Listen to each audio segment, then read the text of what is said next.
Oy, Rika, anong pinapanood mo? Eto, tingnan mo to, Nico.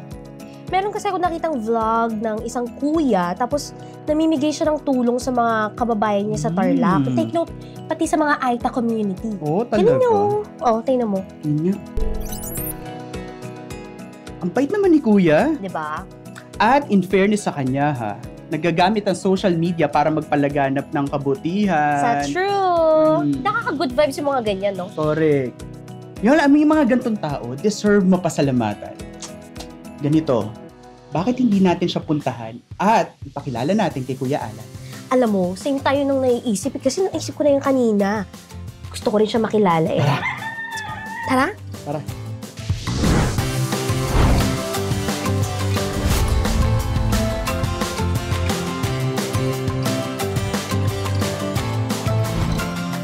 Nandito tayo ngayon sa Kutkut Kapas Tarlac para personal na makakwentuhan si Kuya Marvin. At alam nyo, palagi ko ito na yata yung bahay niya eh. Tara, check natin.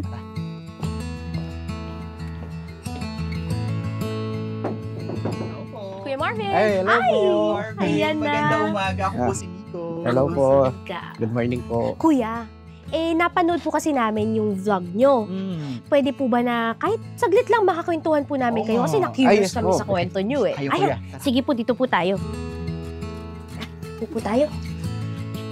Ayun nga Kuya Marvin, doon kami na-curious talaga, di ba? So, kailan ba nagsimula tong pagtulong nyo? Nung pong kasagsagan ng pandemya, ang COVID nun, halos hindi makalabas lahat ng mga tao. Dahil sa pamamasadak po, meron akong nakita mga homeless na sa daan. Naisipan ko po na sila itulungan. Sa simpleng paraan lang, sa pagbigay ng tinapay at tubig, doon po nag-start yung pagtulong ko po. Kung kinikita ko po sa pamamasada ko, yun yung pinamamahagi ko. And then naisipan ko po kasi silang tulungan para kung sakali na kung ano po sa kanila, kasi yung pong pang-araw-araw po nila na hindi man po sila nakakakain, wala silang pamilya na tutulong sa kanila, kaya naisipan ko po silang tulungan. Ano po ba yung pinaka nagtulak po sa inyo para yung po mga kababayan natin dito sa Kapas ay abutan natin ng kahit kaunting tulong? Sino po ba? Meron po ba kayong naging inspirasyon? Yung father ko po, yung kasing tatay ko po kasi na kahit na wala na po kasi siya, tumutulong siya. Kaya nung pong ano po siya na hindi na po siya makalakad, parang ako po yung nagpatuloy po sa ginagawa niya. Tinuloy yung kabutihan ng inyong tatay. Opo. Sino po mga natutulungan nito? Halos po yung mga mga Aita community, yung mga bata na gustong mag-aral, na hindi makapag-aral dahil po sa hindi po sapat ang kanilang yung po mga magulang po nila, yung kinikita nila. Ngayon po, meron na po tayong mga natutulungan na bata na mga scholar. Ano po ba ang inyong nararamdaman po, Kuya Marvin, na kahit sa munting paraan ninyo ay nakakatulong kayo sa mga kababayan niyo? Yun po yung pong nakakapagpasaya sa akin na meron po akong natutulungan. Parang yung pong kahit na yung pong pagod po, yung pagsakripisyo po namin, doon po yung napapawi yung ano po namin, yung paghihirap at yung nakikita po namin na meron po kami nababago yung buhay nila.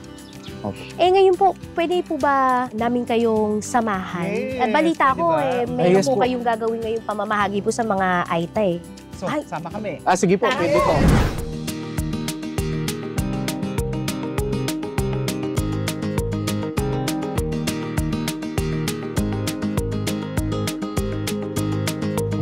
Alis na po tayo.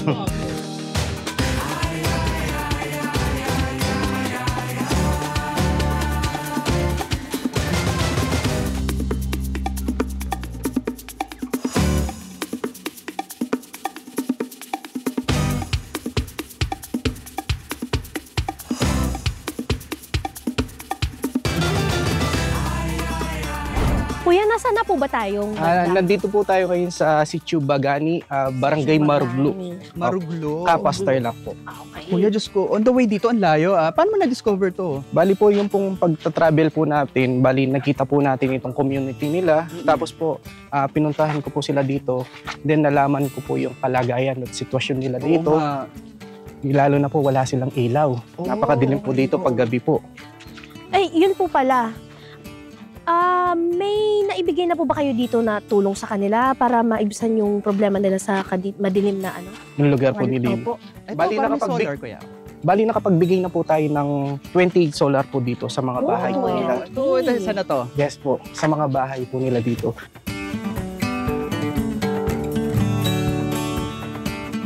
Yung pong ano po nila dito, napakadilim paggabi. Lalo na po pag kumakain sila, nag-aaral yung mga bata, hindi po kasi sila makapag-concentrate na yung pong mga activity po nila. So at least ngayon po, no, may tulong na ng solar lights Yes para po. kahit paano. May liwanag na sa dilim. Yes, nagliwanag na po yung Tama.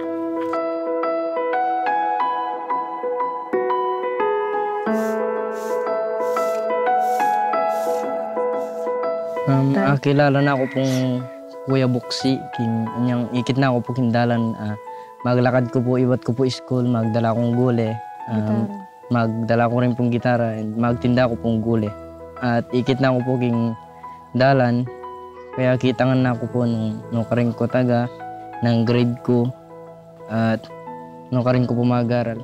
Karing kaya po akilala Kuya Buksi. Dakal po salamat kang Kuya Marvin kasi magana kaya pong tao, mapanyaw pya po, mapa-estudyante po, karing po mag-aral, ang po pong karing mga tuwaman po, po, mamatras sumaw. Okay ya po sumaw, Kuya Marvin, magana kaya pong tao. Kuya Buksi po, asopan na ako po king kana akong pamag-aral at inyang simula vlog na ako po. Karin po magsimula ing blessing atanggap ko po king kana akong be at king pamag-aral ko.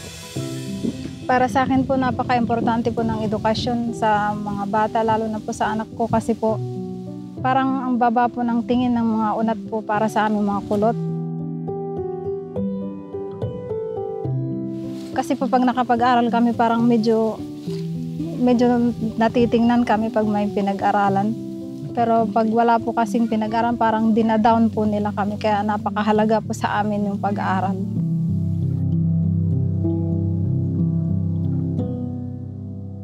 Nagpapasalamat po ako kay Buksi kasi natulungan niya kami dito, lalong-lalo na kami mga katutubong Aita. Napakalaking salamat po kay Buksi kasi ginamit siya ng Panginoon para matulungan kami, lalo na po sa pag-aaral ng aking anak. Napakalaking tulong po lalo na po sa pang-araw-araw na gastusin ng aking anak. Hindi po namin kakayanin yung pag-aaral ng anak namin, kaya napakalaking tulong po ni Buksi para sa amin. Kaya po magpasalamat kay po kang Kuya Marvin kasi kanita po kasi ngaldo, alake po talagang sulu. Kaya po megbayo po yung kabiyayan ni Kenny, ang pong pamamalemi. Kasi po dati, mamangang kami po alapon sulu. Kaya mo po, sasali kami mo pong gas. Ito pong gas pong pangparitan. Tsaka po, minsan po, nung ala naman pong asaling gas, nung ala naman pong pera, makipag-aldawang kami mo po. Kaya po minsan, isip mi po talaga na dakal po salamat kang Kuya Marvin kasi dinina na kaya po solar. Kasi dati po madalumdum talaga. Kaya ngayon po, magpasalamat kaya po dakal kayo. Salamat po!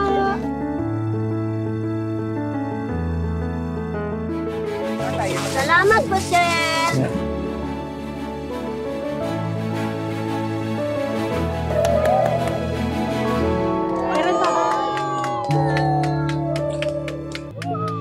Naku, Kuya Marvin, maraming salamat po dahil isinama niyo kami ni Nico sa pagbabahagi ng mga munting regalo niyo po sa mga kababayan nating Aita. Pero Kuya, bukod po sa kaming nagpapasalamat sa iyo na shinare mo sa amin yung ganitong experience, meron pa pong gustong magpasalamat eh. Yes. Wow, napakalaking ano naman po yun. So ito ang letter na gusto magpasalamat sa iyo. Babasahin ko na para sa iyo, Yes Kuya Marvin. Okay? Dear Marvin, honor thy father and thy mother. Yan ang turo sa atin ng Diyos. Kaya hinahangaan ka namin dahil pagamat wala na ang iyong ama, buhay ang kanyang alaala. At ikaw ang dahilan dahil isinabuhay mo ang kanyang mga turo sa pamamagitan ng pagtulong sa kapwa. Sigurado akong nakangiti siya sa iyo mula sa langit. Kaya naman kasama ako, si Tito Boy, at lahat ng bumubuo ng Cayetano in Action with Boy Abunda, lubos kaming nagpapasalamat sa iyo. Naway sa pagbabahagi mo ng mga mabubuting gawain ay marami ang tumulad sa iyo. Lubos na nagpapasalamat, Kuya Alan Cayetano. Yes, And yes PS, naman. Maari ka ba naming maimbitahan sa studio para personal na mapasalamatan? Oh, Game Kuya, ka ba, anong kuya? masasabi mo? Pwede po. Maraming Ayan, salamat. narinig natin ang sagot. Sasama ka Pwede, sa amin. pwede raw. Ay, napakalaking karangalan po. At ito po yung magiging tulay po para mas ma-discover pa po tayo upang mas marami pa po tayong matulungan. Yan, Yes. tama yan. Amen tayo dyan. Palakpakan natin si Yay! Marvin. Yan.